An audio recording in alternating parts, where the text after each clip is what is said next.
உங்களுக்கு ஒரு ஆச்சரியமான உண்மை தெரியுமா? ராஸ்பெர்ரி செடிகளை வளர்க்க முயற்சிக்கும் 100 பேரில் 80 பேர் முதல் வருடத்திலேயே அதை கைவிட்டு விடுகிறார்கள். இதற்கு முக்கிய காரணம் அந்த சுவையான பழங்களுக்குள் ஒளிந்திருக்கும் சிறிய, முனகலான புழுக்கள்தான். உங்கள் அழகிய தோட்டத்தில் நீங்கள் ஆசையாக வளர்த்த பழத்தை பறித்து உண்ண நினைக்கும்போது உள்ளே ஒரு புழு இருப்பதைக் கண்டால் எப்படி இருக்கும்? அது மிகவும் ஏமாற்றமாக இருக்கும் அல்லவா? இன்று நாம் அந்த ஏமாற்றத்திற்கு ஒரு முற்றுப்புள்ளி வைக்கப் போகிறோம். ராஸ்பெர்ரி செடிகளை வளர்ப்பது என்பது ஒரு ராக்கெட் அறிவியல் அல்ல.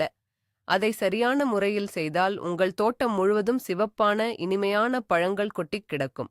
இந்த வீடியோவில் ராஸ்பெர்ரி நடவு செய்வது முதல், உரம் இடுவது, நோய்களை விரட்டுவது மற்றும் கத்தரித்து விடுவது வரை உள்ள அனைத்து ரகசியங்களையும் நீங்கள் தெரிந்து கொள்ளப் போகிறீர்கள்.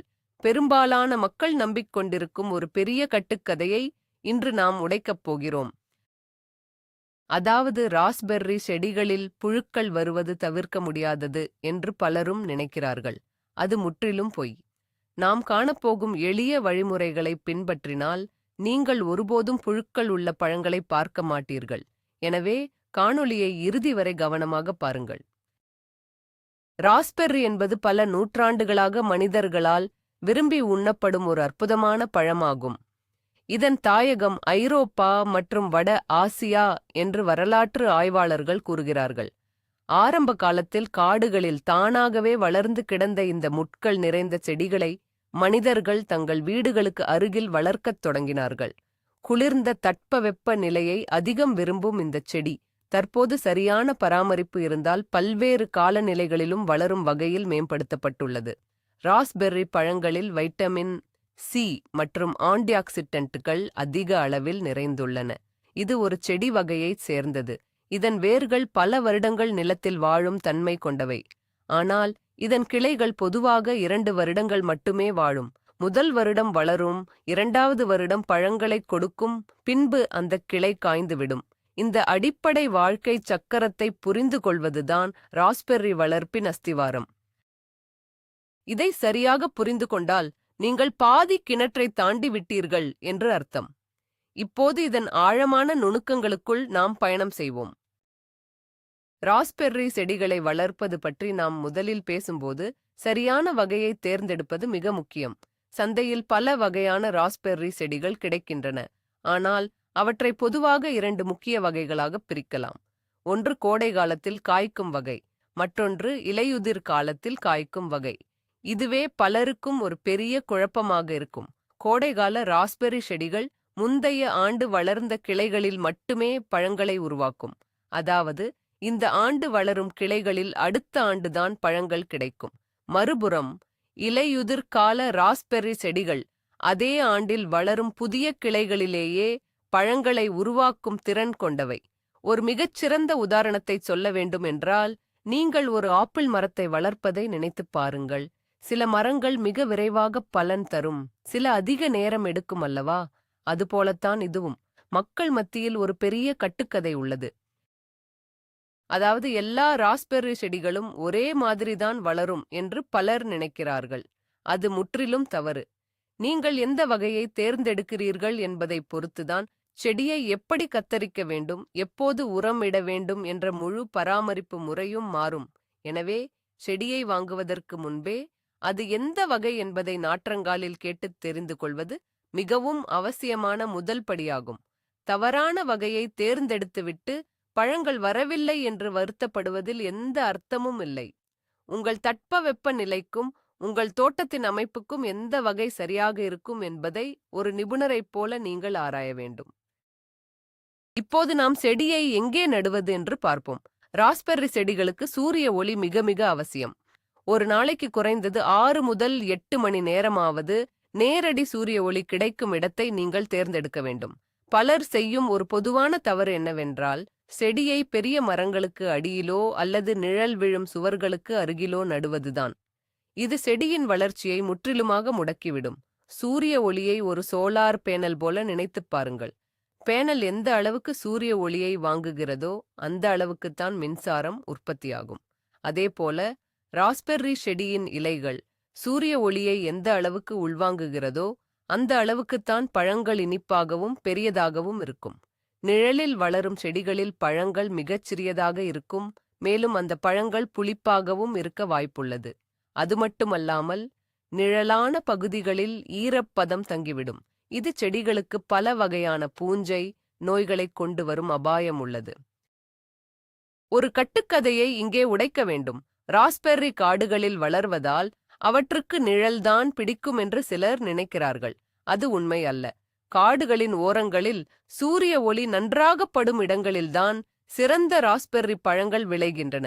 எனவே உங்கள் தோட்டத்தில் எந்த இடத்தில் காலையில் இருந்து மாலை வரை நல்ல வெளிச்சம் கிடைக்கிறது என்பதை கண்காணித்து அந்த இடத்தையே ராஸ்பெர்ரி செடிக்காக ஒதுக்குங்கள். அதுதான் உங்கள் வெற்றிக்கான அடுத்த திறவுகோல். சூரிய ஒளியை தேர்ந்தெடுத்த பிறகு அடுத்த மிக முக்கியமான கட்டம் மண்ணை தயார் செய்வது. ராஸ்பெர்ரி செடிகளுக்கு வடிகால் வசதி உள்ள சத்துக்கள் நிறைந்த மண் தேவை. தண்ணீர் தேங்கி நிற்கும் எந்த ஒரு மண்ணும் இந்த செடிக்கு சத்துருவாகும். மண்ணின் கார அமிலத்தன்மை, அதாவது BS அளவு 6 முதல் 6.5 வரை இருப்பது மிகவும் உகந்தது. மண்ணை தயார் செய்வதை ஒரு சுவையான கேக் செய்வதற்கு மாவு பிசைவது போல நினைத்து பாருங்கள். மாவு சரியாக இருந்தால்தான் கேக் மென்மையாக வரும். அதேபோல மண் சரியாக இருந்தால்தான் வேர்கள் நன்றாக பரவி வளரும். செடியை நடுவதற்கு சுமார் 2 அல்லது 3 வாரங்களுக்கு முன்பே மண்ணில் நிறைய இயற்கை உரங்கள், அதாவது மக்கிய தொழு உரம் அல்லது மண்புழு உரம் ஆகியவற்றை கலந்துவிட வேண்டும். இது மண்ணின் வளத்தை அதிகரிப்பதோடு மட்டுமல்லாமல் நீரை பிடித்து வைக்கும் திறனையும் மேம்படுத்தும். ஆனால் ஒரு விஷயத்தில் கவனமாக இருக்க வேண்டும். களிமண் நிறைந்த பகுதிகளில் நீங்கள் ராஸ்பெர்ரி வளர்க்க நினைத்தால் தரையில் இருந்து சற்று உயர்த்தி மேட்டுப் பாத்தி அமைத்து நடுவது சிறந்தது. ஏனென்றால் களிமண்ணில் தண்ணீர் எளிதில் வடியாது. வேர்களில் தண்ணீர் தேங்கினால் வேர் அழுகல் நோய் மிக விரைவாக வந்து செடியை அழித்துவிடும். பலர் கடைகளில் விற்கும் விலை உயர்ந்த உரங்களை வாங்கி போட்டால் செடி வளரும் என்று ஒரு தவறான நம்பிக்கையை கொண்டுள்ளனர். ஆனால் உண்மை என்னவென்றால் செடிக்குத் தேவையான முதல் உணவு உங்கள் மண்ணின் அமைப்புதான். மண் வளமாக இல்லாவிட்டால் நீங்கள் என்னதான் விலையுயர்ந்த ரசாயன உரங்களை பயன்படுத்தினாலும் செடி ஆரோக்கியமாக வளராது என்பதை ஆழமாக புரிந்து கொள்ளுங்கள். சரி, இப்போது நடவு செய்யும் முறைக்கு வருவோம். ராஸ்பெர்ரி செடிகளை நடும் போது குழியின் ஆழம் மிகவும் முக்கியமானது. செடியின் வேர்கள் தாராளமாக பரவும் அளவுக்கு அகலமான குழிகளை தோண்ட வேண்டும். ஆனால் ஆழம் அதிகமாக இருக்கக்கூடாது. நர்சரியில் அந்த செடி எந்த அளவுக்கு மண்ணில் புதைந்திருந்ததோ அதே அளவு ஆழத்தில்தான் நீங்களும் நட வேண்டும். செடியை மிக ஆழமாக நட்டு வைப்பது ஒரு பெரிய தவறு. இதை எப்படி புரிந்து கொள்வதென்றால், ஒரு மனிதனை அவனது கழுத்து வரை மண்ணில் புதைத்து வைத்து மூச்சு விடச் சொல்வது போலாகும். வேர்களுக்கு மேல் உள்ள தண்டுப்பகுதி மண்ணில் மூழ்கினால் அது எளிதில் அழுகிப்போய் செடி இறந்துவிடும். செடிகளை நடும் போது ஒரு செடிக்கும் மற்றொரு செடிக்கும் இடையே குறைந்தது 2 அடி இடைவெளியாவது இருக்க வேண்டும். அதேபோல ஒரு வரிசைக்கும் மற்றொரு வரிசைக்கும் இடையே 6 முதல் 8 அடி இடைவெளி விட வேண்டும். இது பார்ப்பதற்கு அதிக இடைவெளி போல தோன்றலாம். ஆனால் செடிகள் வளர்ந்து பெரியதாகும்போது அவற்றுக்கு இடையே காற்று நன்றாகச் செல்வதற்கும் நீங்கள் நடந்து சென்று பழங்களை பறிப்பதற்கும் இந்த இடைவெளி மிக மிக அவசியம். நெருக்கமாக நட்டால் அதிக பழங்கள் கிடைக்கும் என்று பலரும் ஒரு மாயையில் இருக்கிறார்கள். ஆனால் உண்மையில் நெருக்கமாக நடும்போது செடிகளுக்கு இடையே சூரிய ஒளி மற்றும் சத்துக்களுக்காக போட்டி ஏற்பட்டு மகசூல் பாதியாக குறைந்துவிடும். நெருக்கடி என்பது ஒரு கூட்ட நெரிசல் மிகுந்த பேருந்தில் பயணம் செய்வது போன்றது. யாருக்கும் சரியாக மூச்சுவிட முடியாது. எனவே தாராளமான இடைவெளி விட்டு நடவு செய்யுங்கள். செடிகள் சுதந்திரமாக சுவாசிக்கட்டும். நடவு செய்தவுடன் தண்ணீர் ஊற்றுவது என்பது அடுத்த முக்கியமான வேலை. செடியை நட்டவுடனே மண்ணில் உள்ள காற்று இடைவெளிகளை அடைப்பதற்காக நிறைய தண்ணீர் ஊற்ற வேண்டும். இதை முதல் தண்ணீர் என்று சொல்வார்கள். அதன் பிறகு மண்ணின் ஈரப்பதத்தை பொறுத்து தண்ணீர் கொடுக்க வேண்டும். ராஸ்பெர்ரி செடிகளுக்கு ஈரம் பிடிக்கும், ஆனால் சேறு பிடிக்காதென்பதை எப்போதும் நினைவில் வையுங்கள். உங்கள் விரலை மண்ணில் சுமார் 1 அங்குலம் ஆழம் வரை விட்டு பாருங்கள். மண் காய்ந்திருந்தால் மட்டுமே தண்ணீர் ஊற்ற வேண்டும். தினமும் செடிகளுக்கு தண்ணீர் ஊற்ற வேண்டும் என்ற ஒரு தவறான வழக்கம் பலரிடம் உள்ளது. இது செடியைக் கொல்வதற்கு சமம். இதை ஒரு கடற்பஞ்சு மூலம் விளக்கலாம். ஒரு கடற்பஞ்சை தண்ணீரில் நனைத்து பிழிந்தால் அது ஈரப்பதத்துடன் இருக்கும். அதுதான் செடிக்குத் தேவையான பதம். ஆனால் அதே கடற்பஞ்சை ஒரு வாளி தண்ணீரில் முக்கி வைத்தால் அதில் காற்றே இருக்காது. செடியின் வேர்களுக்கும் சுவாசிக்க காற்று தேவை. தொடர்ச்சியாக தண்ணீர் தேங்கி இருந்தால் வேர்கள் மூச்சுத் திணறி அழுகிவிடும். சொட்டு நீர் பாசன முறை என்பது ராஸ்பெர்ரிக்கு மிகச் சிறந்த ஒரு தேர்வாகும். இது தண்ணீரை நேரடியாக வேர்களுக்கு கொண்டு செல்கிறது, இலைகளை நனைப்பதில்லை. இலைகள் நனையாமல் இருப்பது பூஞ்சை நோய்களை தடுப்பதற்கான மிக எளிய மற்றும் சிறந்த வழியாகும். குறிப்பாக கோடை காலத்தில் மண் வறண்டு விடாமல் பார்த்துக் கொள்வது அவசியம். ஏனெனில் அந்த நேரத்தில்தான் பழங்கள் பெரிதாகி சாறு ஏறும். தண்ணீர் பற்றாக்குறை ஏற்பட்டால் பழங்கள் சுருங்கி சுவையற்றுப் போய்விடும். நீர்ப்பாசனத்தைப் பற்றி பேசிய பிறகு அடுத்ததாக நாம் பார்க்க வேண்டியது மூடாக்கு போடுதல் பற்றியது. ஆங்கிலத்தில் இதை மல்ச்சிங் என்று சொல்வார்கள். செடியைச் சுற்றி மரத்தூள், காய்ந்த இலைகள் அல்லது வைக்கோல் போன்றவற்றை 2 முதல் 3 அங்குல உயரத்திற்கு பரப்பி வைப்பதுதான் மூடாக்கு. இதன் நன்மைகள் ஏராளம். முதலாவதாக, இது மண்ணின் ஈரப்பதத்தை ஆவியாகாமல் தடுத்து நிறுத்துகிறது. கோடை காலத்தில் இது ஒரு குளுமையான போர்வை போலவும், குளிர்காலத்தில் ஒரு வெப்பமான போர்வை போலவும் செயல்படுகிறது. இரண்டாவதாக, செடியைச் சுற்றி தேவையற்ற களைகள் வளர்வதை இது பெருமளவு கட்டுப்படுத்துகிறது. களைகள் வளர்ந்தால் அவை செடிக்குச் சேர வேண்டிய சத்துக்களையும் தண்ணீரையும் திருடிவிடும். மூடாக்கு போடுவதால் புழுக்கள் மற்றும் பூச்சிகள் அதிகமாக வரும் என்று ஒரு கட்டுக்கதை உலா வருகிறது. இது உண்மையல்ல. சரியான முறையில் செடியின் தண்டுப் பகுதியை ஒட்டி வைக்காமல் சிறிது இடைவெளி விட்டு மூடாக்கு அமைத்தால் எந்த பூச்சியும் வராது. காலப்போக்கில் இந்த மூடாக்கு மட்கி மண்ணுக்கு அற்புதமான இயற்கை உரமாக மாறிவிடும். இது காடுகளில் இயற்கையாக நடைபெறும் ஒரு சுழற்சியாகும். காடுகளில் மரங்களிலிருந்து விழும் இலைகள் மண்ணை மூடி பிறகு மக்கி உரமாக மாறுவதைப் போலத்தான் நாமும் இங்கே செய்கிறோம். மூடாக்கு போடும்போது கவனிக்க வேண்டிய ஒரே விஷயம், அது செடியின் பிரதான தண்டு பகுதியை தொடக்கூடாது என்பதுதான். தண்டைச் சுற்றி ஒரு சிறிய இடைவெளி விடுவது தண்டு அழுகுவதைத் தடுக்கும். இந்த ஒரு எளிய நடைமுறை உங்கள் செடியின் ஆரோக்கியத்தில் மிகப்பெரிய மாற்றத்தை ஏற்படுத்தும். ராஸ்பெர்ரி செடிகள் வளரத் தொடங்கியதும் அவற்றுக்கு ஒரு நல்ல ஆதரவு அமைப்பு தேவைப்படும். இது மிகவும் முக்கியமான ஒரு கட்டமாகும். ராஸ்பெர்ரி செடியின் கிளைகள் மிக உயரமாக வளரும் தன்மை கொண்டவை. பழங்கள் அதிகம் காய்க்கும் போது அந்த பழங்களின் எடையை தாங்க முடியாமல் கிளைகள் வளைந்து தரையில் விழ வாய்ப்புள்ளது. பழங்கள் தரையில் பட்டால் அவை உடனடியாக அழுகிவிடும் அல்லது பூச்சிகளுக்கு உணவாகிவிடும். எனவே செடிகளுக்கு இருபுறமும் கழிகளை நட்டு கம்பிகளை இழுத்து கட்டி ஒரு வேலி போன்ற அமைப்பை உருவாக்க வேண்டும். இதை ஒரு வீட்டை புதுப்பிக்கும் போது கட்டப்படும் சாரக்கட்டு போல நினைத்துக் கொள்ளுங்கள். சாரக்கட்டு எப்படி தொழிலாளர்களுக்கு ஆதரவாக இருக்கிறதோ அதே போல இந்த கம்பிகள் செடியின் கிளைகளுக்கு ஆதரவாக இருக்கும். செடிகள் தாமாகவே நேராக நிமிர்ந்து நிற்கும் என்று பலரும் ஒரு கட்டுக்கதையை நம்புகிறார்கள். ஆரம்பத்தில் அவை நேராக நின்றாலும் காற்று அடிக்கும் போதோ அல்லது பழங்கள் பழுக்கும் போதோ அவை நிச்சயம் சாய்ந்துவிடும். செடிகளை கம்பிகளோடு இணைத்து கட்டுவதற்கு மென்மையான கயிறுகளை பயன்படுத்துங்கள். இறுக்கிக் கட்டினால் செடியின் தண்டு காயம்படும். கம்பிகள் அமைப்பதால் இன்னொரு பெரிய நன்மையும் உண்டு. அனைத்து கிளைகளும் சீராக பரவி நிற்பதால் சூரிய ஒளி செடியின் அனைத்து பகுதிகளுக்கும் சமமாக கிடைக்கும். மேலும் செடிகளுக்கு இடையே நல்ல காற்றோட்டம் இருக்கும். காற்றோட்டம் நன்றாக இருந்தால் நோய்கள் வருவதற்கான வாய்ப்புகள் கணிசமாக குறைந்துவிடும். எனவே ஆதரவு அமைப்பு அமைப்பதற்கு சோம்பேறித்தனம் படாதீர்கள். இப்போது நாம் பலரும் பயப்படும் ஒரு தலைப்புக்கு வரப்போகிறோம். அதுதான் ராஸ்பெர்ரி புழுக்கள். உங்கள் பழத்திற்குள் ஒரு சிறிய வெள்ளை நிறப்புழு இருப்பதை பார்ப்பது எவ்வளவு அருவருப்பானதென்று எனக்குத் தெரியும். இந்த புழுக்கள் ராஸ்பெர்ரி வண்டு எனப்படும் ஒரு பூச்சியால் உருவாக்கப்படுகின்றன. வசந்த காலத்தில் செடிகளில் பூக்கள் பூக்கத் தொடங்கும் போது இந்த வண்டுகள் பறந்து வந்து பூக்களின் மீது முட்டைகளை இடுகின்றன. அந்த முட்டைகள் பொரிந்து புழுக்களாக மாறி வளரும் பழத்திற்குள்ளேயே சென்று விடுகின்றன. பழம் பழுக்கும் போது புழுவும் உள்ளே நன்றாக வளர்ந்து விடுகிறது.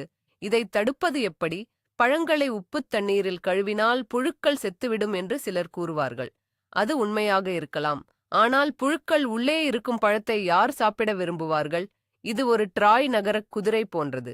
வெளியே அழகாக இருக்கும், ஆனால் உள்ளே எதிரி இருப்பான். நாம் எதிரியை பழத்திற்குள் நுழையும் முன்பே அழிக்க வேண்டும். இதற்கு சரியான நேரத்தில் தெளிப்பு மருந்துகளை பயன்படுத்துவது மட்டுமே ஒரே தீர்வு. பூக்கள் பூக்கத் தொடங்கும் நேரம்தான் மிக முக்கியமான தருணம். பூக்கள் மொட்டாக இருக்கும்போதே இயற்கை முறையிலான வேப்ப எண்ணெய் கலவையை தெளிக்கத் தொடங்க வேண்டும். வேப்ப எண்ணெய் அந்த வண்டுகளை முட்டையிட விடாமல் தடுத்து விரட்டியடிக்கும். பூக்கள் முழுமையாக மலர்ந்த பிறகு தெளிப்பதை தவிர்க்க வேண்டும். ஏனெனில் அது மகரந்தச் சேர்க்கை செய்யும் நல்ல தேனீக்களையும் பாதித்துவிடும். புழுக்களுக்கான தெளிப்பு முறைகள் பற்றி மேலும் ஆழமாகப் பார்ப்போம். ரசாயன மருந்துகளை அடித்தால் மட்டும்தான் புழுக்களை கொல்ல முடியும் என்ற ஒரு தவறான எண்ணம் பல விவசாயிகளிடம் உள்ளது. ரசாயனங்கள் புழுக்களைக் கொல்லும் என்பது உண்மைதான். ஆனால் அவை பழங்களில் நச்சுத்தன்மையை ஏற்படுத்தி அதை உண்ணும் நமக்கும் கெடுதலை உண்டாக்கும். இயற்கை முறையே எப்போதும் பாதுகாப்பானது. வேப்ப எண்ணெயுடன் சிறிதளவு இயற்கை சோப்பு திரவத்தை கலந்து அதை தண்ணீர் சேர்த்து செடியின் இலைகள் மற்றும் மொட்டுகளில் நன்றாக படும்படி தெளிக்க வேண்டும். இதை மாலை வேளைகளில் செய்வது மிகவும் சிறப்பு. ஏனெனில் அந்த நேரத்தில்தான் வண்டுகள் அதிக சுறுசுறுப்பாக இருக்கும். தெளிக்கும் நேரத்தை ஒரு நோய் வந்த பிறகு மருந்து சாப்பிடுவது போல நினைக்கக்கூடாது. நோய் வரும் முன்பே தடுப்பூசி போடுவது போல இதைச் செய்ய வேண்டும். ஒரு முறை தெளித்துவிட்டு அப்படியே விட்டுவிடக்கூடாது. ஒவ்வொரு வாரமும் தொடர்ந்து கண்காணித்து தேவைப்பட்டால் 15 நாட்களுக்கு ஒரு முறை இந்த வேப்ப எண்ணெய் கலவையை தெளிக்க வேண்டும். இது செடியைச் சுற்றி ஒரு கவசத்தை உருவாக்கும். இன்னொரு சிறந்த இயற்கை வழி என்னவென்றால் தோட்டத்திற்குள் கோழிகளை அல்லது வாத்துக்களை மேய விடுவது. அவை மண்ணில் ஒளிந்திருக்கும் வண்டுகளையும் முட்டைகளையும் தேடித் தின்றுவிடும். இது ஒரு முழுமையான இயற்கைச் சுழற்சியாகும். உங்கள் செடிகளை கூர்ந்து கவனித்து முதல் வண்டை பார்க்கும் போதே செயலில் இறங்குங்கள். தாமதிக்கும் ஒவ்வொரு நாளும் புழுக்களின் எண்ணிக்கையை பல மடங்கு அதிகரிக்கும் என்பதை மறந்துவிடாதீர்கள். புழுக்களைப் பற்றி கவலைப்படும் அதே வேளையில் நாம் ராஸ்பெர்ரி செடிகளை தாக்கும் நோய்கள் பற்றியும் தெரிந்து கொள்ள வேண்டும். இவற்றில் மிகப்பெரிய வில்லன் பூஞ்சை நோய்கள்தான். குறிப்பாக சாம்பல் நிறப் பூஞ்சை எனப்படும் நோய் பழங்களை முற்றிலுமாக அழித்துவிடும். இது எப்படி வரும் என்றால், பழங்கள் பழுக்கும் நேரத்தில் அதிக மழையோ அல்லது ஈரப்பதமோ இருந்தால் பழங்களின் மேல் ஒரு சாம்பல் நிற பஞ்சு போன்ற படிமம் உருவாகும். சில நாட்களிலேயே பழம் முழுவதுமாக அழுகிக் கொட்டிவிடும். இதை எப்படி தடுப்பது? ஈரப்பதம் உள்ள எல்லா இடங்களிலும் பூஞ்சை வரும் என்று பலர் நினைக்கிறார்கள். ஆனால் உண்மையான காரணம் காற்றோட்டம் இல்லாமையே ஆகும். ஒரு பிளாஸ்டிக் பையில் ரொட்டியை அடைத்து வைத்தால் அது எப்படி சில நாட்களில் பூஞ்சை பிடித்துப் போகிறதோ அதுபோலத்தான் செடிகளுக்கு இடையே காற்று செல்லாமல் நெருக்கமாக இருந்தால் இந்த நோய் வரும். இதை தடுக்க நாம் முன்னரே பார்த்தது போல செடிகளுக்கு இடையே சரியான இடைவெளி விடுவது அவசியம். மேலும் செடியின் அடிப்பகுதியில் உள்ள பழைய காய்ந்த இலைகளை அவ்வப்போது அப்புறப்படுத்த வேண்டும். சூரிய ஒளி செடியின் அடிப்பகுதி வரை ஊடுருவிச் செல்ல வேண்டும். தண்ணீர் ஊற்றும்போது இலைகள் மீது தண்ணீர் படாமல் நேரடியாக வேர்களுக்குச் செல்லுமாறு சொட்டு நீர் பாசனத்தை பயன்படுத்த வேண்டும். நோய் வந்த பிறகு அதை கட்டுப்படுத்துவது மிகவும் கடினம். எனவே வருமுன் காப்பதே சிறந்த மருத்துவமாகும். நல்ல காற்றோட்டம், சரியான சூரிய ஒளி மற்றும் அளவான தண்ணீர் ஆகிய மூன்றும் தான் பூஞ்சை நோய்களுக்கான மிகச் சிறந்த இயற்கை மருந்துகளாகும். நோய்கள் வரிசையில் அடுத்து நாம் பார்க்க வேண்டியது வேரழுகல் நோய். இது மிகவும் ஆபத்தான ஒரு நோயாகும். ஏனெனில் இது கண்ணுக்கு தெரியாமல் மண்ணுக்கு அடியில் நடக்கும் ஒரு யுத்தம். உங்கள் செடியின் இலைகள் திடீரென மஞ்சள் நிறமாக மாறி செடி வாடத் தொடங்கினால் அது தண்ணீர் பற்றாக்குறையால் அல்ல, மாறாக வேர் அழுகல் நோயாக இருக்கலாம் என்பதை உணருங்கள். பலரும் இலைகள் வாடுவதை பார்த்தவுடன் செடிக்கு தண்ணீர் போதவில்லை என்று நினைத்து மேலும் மேலும் தண்ணீரை ஊற்றுவார்கள். இது எரியும் நெருப்பில் எண்ணெயை ஊற்றுவது போலாகும். வேர் அழுகல் வருவதற்கு முக்கிய காரணமே மண்ணில் தண்ணீர் தேங்கி நிற்பதுதான். தண்ணீர் தேங்கும்போது வேர்களுக்கு ஆக்சிஜன் கிடைக்காமல் அவை அழுகத் தொடங்குகின்றன. இதை ஒரு மனிதன் தண்ணீரில் மூழ்கி மூச்சுத் திணறுவது போல ஒப்பிட்டுப் பார்க்கலாம். தாகத்தால் வாடுவதை விட மூச்சுத் திணறி இறப்பது மிகவும் கொடுமையானது. இதிலிருந்து செடியை காப்பாற்ற ஆரம்பத்திலேயே வடிகால் வசதி உள்ள மண்ணை தேர்ந்தெடுப்பதுதான் ஒரே வழி. களிமண் நிறைந்த பகுதியாக இருந்தால் மேட்டுப் பாத்திகள் அமைத்து நடவு செய்வது கட்டாயம். ஒருவேளை நோய் தாக்கி செடி இறந்துவிட்டால் அந்த இடத்தில் உடனடியாக வேறு புதிய ராஸ்பெர்ரி செடியை நடக்கூடாது. அந்த மண்ணில் நோய் கிருமிகள் பல வருடங்களுக்கு உயிருடன் இருக்கும். எனவே நோய் வந்த செடியை வேருடன் பிடுங்கி எரித்து விடுவது நல்லது. மண்ணின் அமைப்பை புரிந்து கொண்டு செடிக்குத் தேவையான தண்ணீரை மட்டும் அளவாகக் கொடுப்பதே சிறந்த தோட்டக்கலையின் அடையாளமாகும். சரி, இப்போது செடிகளுக்கான உணவு, அதாவது உரம் இடுதல் பற்றி பேசுவோம். ராஸ்பெர்ரி செடிகள் மிக வேகமாக வளர்ந்து நிறைய பழங்களைக் கொடுப்பதால் அவற்றுக்கு அதிக அளவில் சத்துக்கள் தேவைப்படும். உரம் இடுவதில் 3 முக்கிய சத்துக்கள் உள்ளன. அவை நைட்ரஜன், பாஸ்பரஸ் மற்றும் பொட்டாசியம். நைட்ரஜன் செடியின் இலைகள் மற்றும் தண்டு வளர்ச்சிக்கும், பாஸ்பரஸ் வேர்களின் உறுதிக்கும், பொட்டாசியம் பூக்கள் மற்றும் பழங்களின் வளர்ச்சிக்கும் உதவுகின்றன. செடிக்கு நிறைய நைட்ரஜன் உரம் கொடுத்தால் அது பெரியதாக வளர்ந்து நிறைய பழங்களைத் தரும் என்று ஒரு பெரிய மாயை விவசாயிகளிடையே உள்ளது.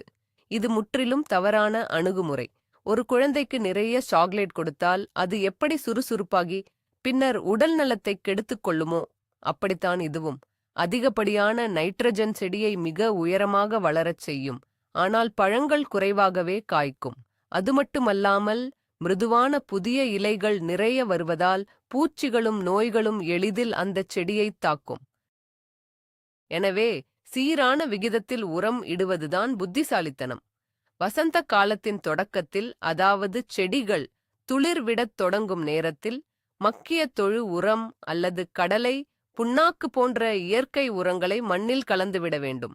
ரசாயன உரங்களை விட இயற்கை உரங்களே மண்ணின் வளத்தை நீண்ட காலத்திற்கு பாதுகாக்கும்.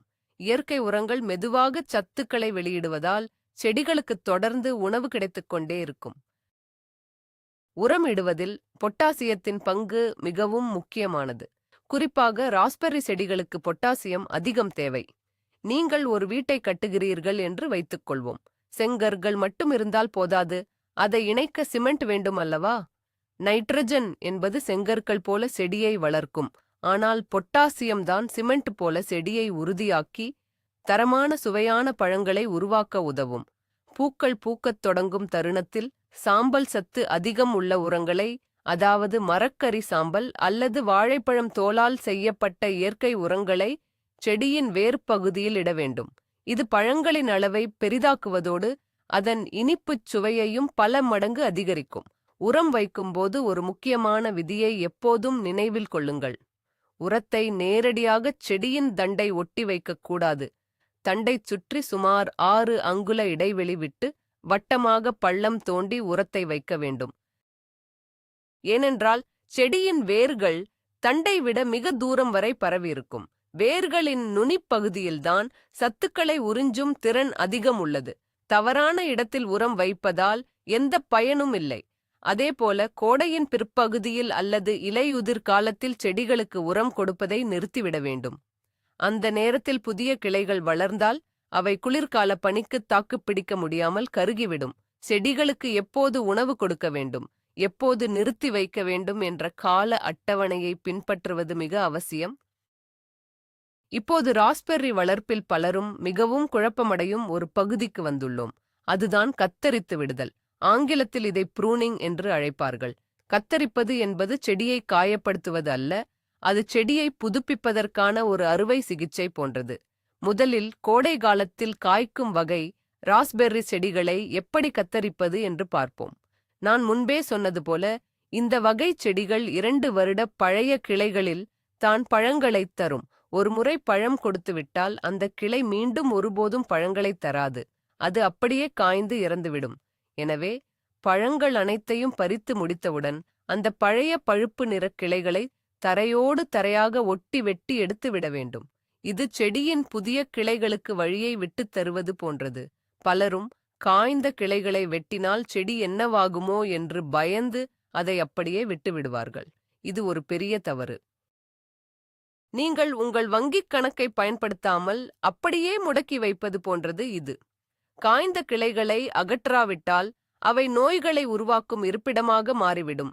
புதிய கிளைகளுக்கு போதிய சூரிய ஒளியும் காற்றும் கிடைக்காது. பழைய கிளைகளை வெட்டிய பிறகு அதே ஆண்டில் புதிதாக பச்சை நிறத்தில் வளர்ந்திருக்கும் வலிமையான கிளைகளை மட்டும் விட்டுவிட்டு மிகவும் மெல்லியதாக அல்லது நோய் தாக்கிய புதிய கிளைகளையும் கத்தரித்து விட வேண்டும். ஒரு மீட்டருக்கு சுமார் 5 முதல் 6 வலிமையான கிளைகளை மட்டும் விட்டு வைப்பது அதிக மகசூலுக்கு உத்தரவாதம் அளிக்கும். அடுத்து, இலையுதிர் காலத்தில் காய்க்கும் வகை ராஸ்பெர்ரி செடிகளை எப்படி கத்தரிப்பது என்று பார்ப்போம். இது முந்தைய வகையை விட மிகவும் எளிமையானது. இந்த வகை செடிகள் அதே ஆண்டில் புதிதாக முளைத்து வரும் கிளைகளிலேயே பூத்து காய்த்து பழங்களை தந்துவிடும். எனவே இவற்றை கத்தரிப்பதற்கு பெரிய மூளை வேலை எதுவும் தேவையில்லை.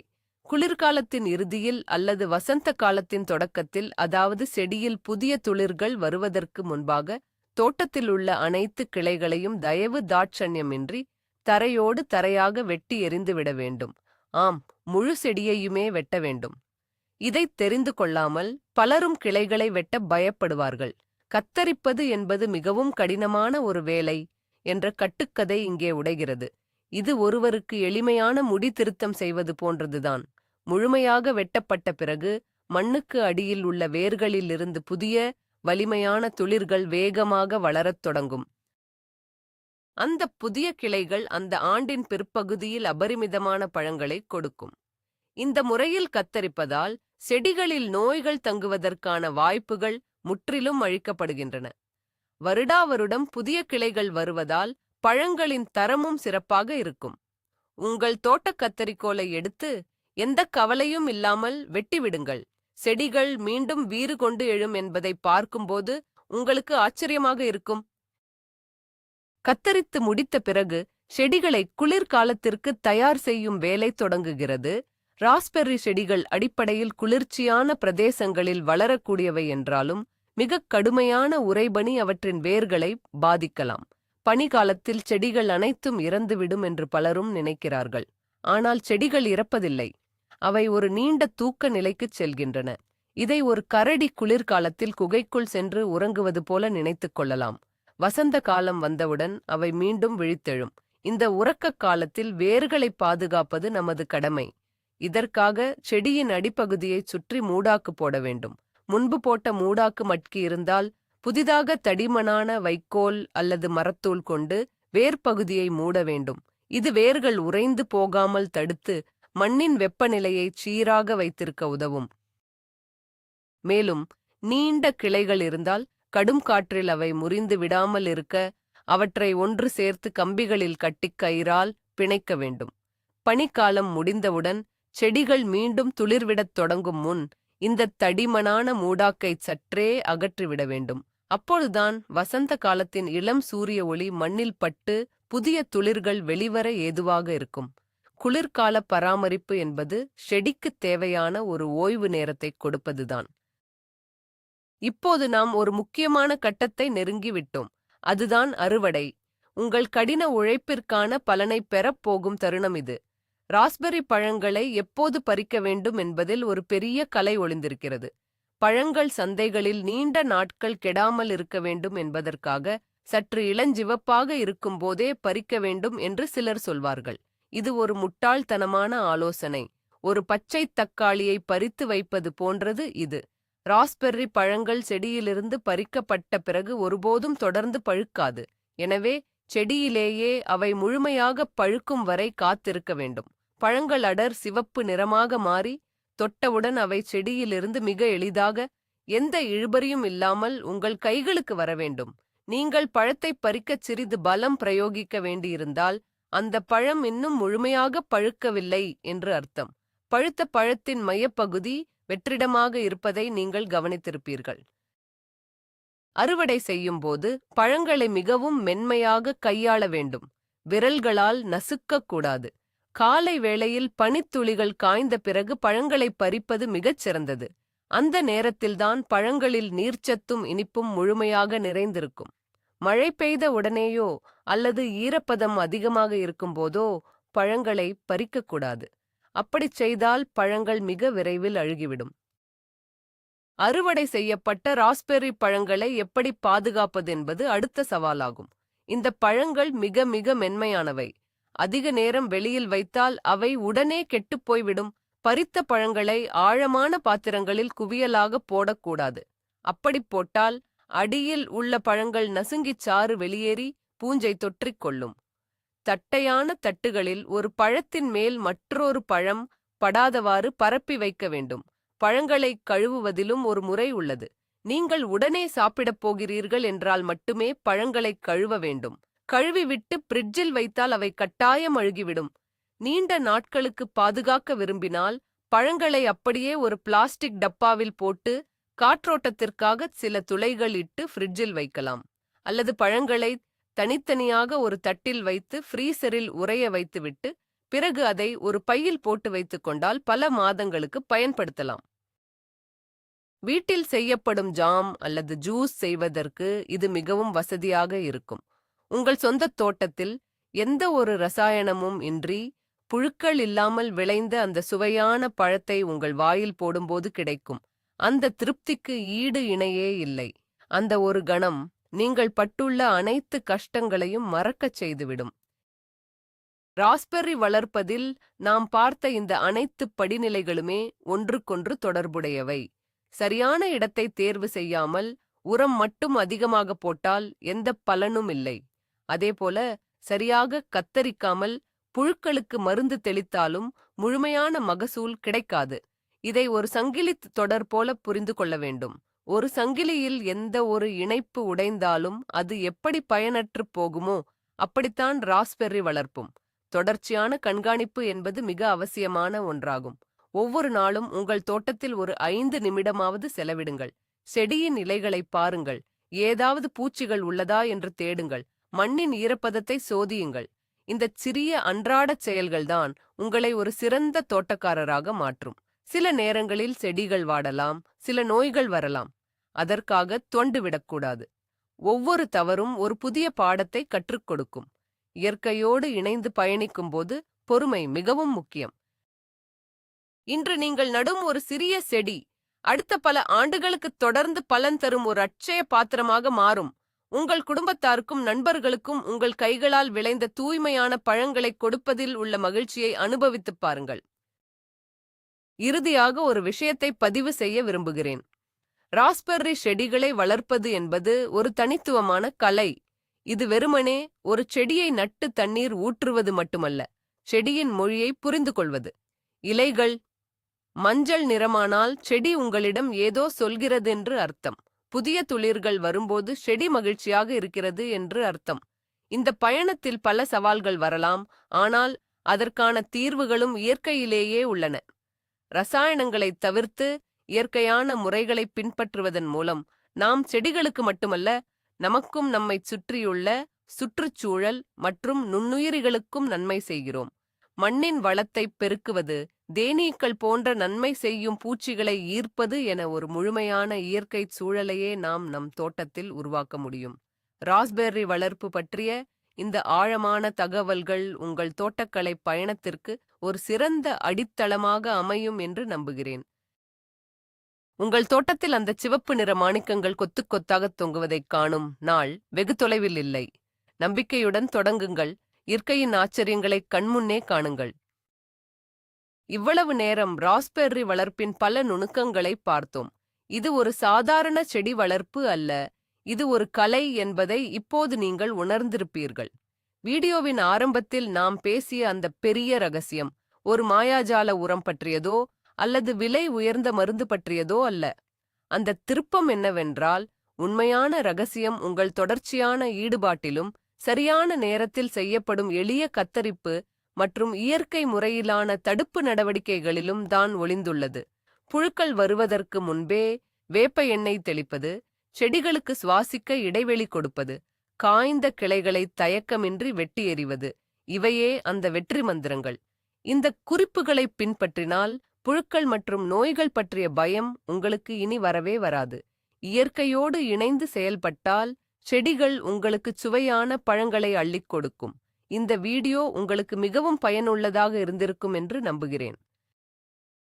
இது போன்ற பல அற்புதமான தோட்டக்கலை ரகசியங்களை தெரிந்து கொள்ள எங்கள் சேனலுக்கு மறக்காமல் சப்ஸ்கிரைப் செய்யுங்கள். வீடியோவை பிடித்திருந்தால் லைக் பட்டனை தட்டுங்கள். இப்போது உங்களுக்கான கேள்வி: உங்கள் தோட்டத்தில் ராஸ்பெர்ரி பழங்களை அறுவடை செய்தவுடன் அதை வைத்து என்ன சுவையான உணவை செய்ய விரும்புகிறீர்கள்? ஜாம், கேக் அல்லது அப்படியே சாப்பிடுவீர்களா? உங்கள் பதிலை கமெண்டில் சொல்லுங்கள். உரையாடலை தொடருவோம்.